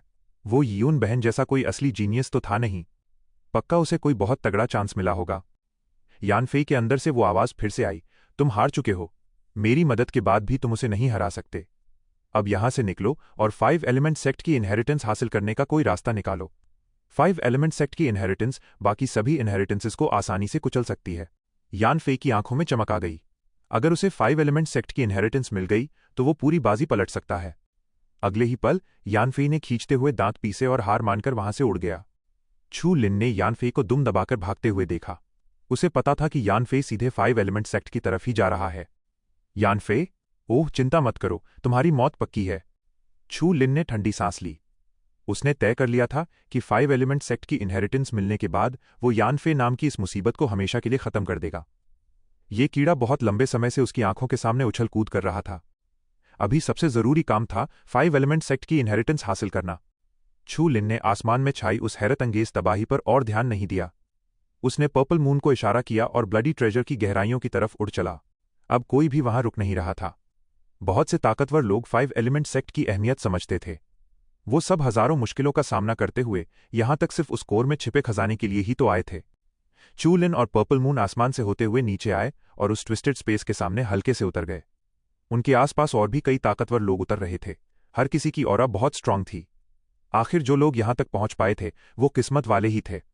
यही 5 एलिमेंट सेक्ट का साइट है। जैसे ही वो उस डिस्टॉर्टेड स्पेस के पास पहुंचा, चू लिन को और भी कई ताकतवर चेहरे नजर आने लगे, जिनमें से कई जाने पहचाने थे। बाईं तरफ शेनक्वान, लियांग ग्वान और ली यूबाई खड़े थे। जब उन्होंने चू लिन को अपनी तरफ आते देखा तो उनके चेहरे पर एक हल्की सी मुस्कान आ गई। उन्होंने हमेशा से चू लिन पर नजर रखी थी, लेकिन उन्हें उम्मीद नहीं थी कि वो सच में इस मुकाम तक पहुंच जाएगा। लियांग ग्वान के लोगों के पास ही 3 लोग एकदम शांत खड़े थे। उनमें से एक बाओ टियान था, वही डीमन आदमी जिसने सोल सैक्रिफाइस पिल के लिए चू लिन से टक्कर ली थी। उस डीमन के बगल में एक ताकतवर आदमी खड़ा था, जिसकी पीठ पर एक विशाल कुल्हाड़ी टंगी थी। उसके शरीर से इतनी खूंखार ऑरा निकल रही थी कि बहुत से लोग उसे देखकर ही डर रहे थे। बाओ टियान के दाईं तरफ एक दुबला पतला आदमी था। उसने जानवरों की गंदी खाल पहन रखी थी और उसका चेहरा भी पलस्तर की तरह पुता हुआ था। उस धुंध में बेवकूफ बनने के बाद से डीमन बाओ टियान के दिमाग में हजारों सवाल घूम रहे थे। उसने रास्ते में कई मासूम लोगों को मार डाला था, फिर भी उसका गुस्सा शांत नहीं हो रहा था। गहराई से सोचने के बाद बाओ टियान को चू लिन पर शक होने लगा था। उससे सोल सैक्रिफाइस पिल छीन ली गई थी, लेकिन चू लिन को जैसे कोई फर्क ही नहीं पड़ा और ना ही उसने बाओ टियान की तरह चोर का पीछा किया। चू लिन के साथ कुछ तो गड़बड़ थी। पक्का वो अजीब सी काली परछाई खुद चू लिन ने ही छोड़ी होगी, या फिर वो चू लिन के साथ मिली हुई थी। वो सही नहीं था, लेकिन चू लिन को बाओ टियान की कोई परवाह नहीं थी। यानफेई एक कोने से बाहर निकला और चू लिन को देखकर गंदा सा मुस्कुराया। तभी छू लिन को अपने बगल से एक ठंडी आवाज सुनाई दी। तुम्हारे बहुत से दुश्मन हैं। काले लबादे में एक आदमी साइड से बाहर आया। ये वांचुन था जिसने सबसे पहले ब्लडी ट्रेजर में कदम रखा था और जिसकी मुलाकात चू लिन से हुई थी। तुमने फेंग युआन को हराकर उसके हाथ से ब्लडी स्टोन छीन लिया? वांचू ने अपने पीले चेहरे के साथ छू लिन को घूरते हुए पूछा। छू लिन ने अपनी आंखें हल्की सी सिकोड़ी और कोई जवाब नहीं दिया। अब वो लड़का नहीं था जो अभी अभी ब्लडी ट्रेजर में घुसा था। उस वक्त शायद वो वांचुन से थोड़ा बचकर रहता, लेकिन अब छू लिन को सामने वाले से रत्ती भर भी डर नहीं था। हा, तुम्हारे पास पहले से ही एक ब्लडी स्टोन है और अब 2 हो गए हैं। दिलचस्प है। तुम्हारी मुसीबतें कोई छोटी मोटी नहीं है। वांचुन हंसा और फिर बिना कुछ और कहे पलटकर चला गया। 5 ब्लडी स्टोन्स 5 एलिमेंट सेक्ट? छू लिन ने आंखें छोटी की और धीमी आवाज में बड़बड़ाया। उसे जैसे कुछ समझ में आ गया था। वांचुन एक काली आग में बदल गया और सीधा उस ट्विस्टेड वर्ल्ड के अंदर घुस गया। एक जोरदार जीन एनर्जी ने उस ट्विस्टेड स्पेस को फाड़कर रास्ता बना दिया था।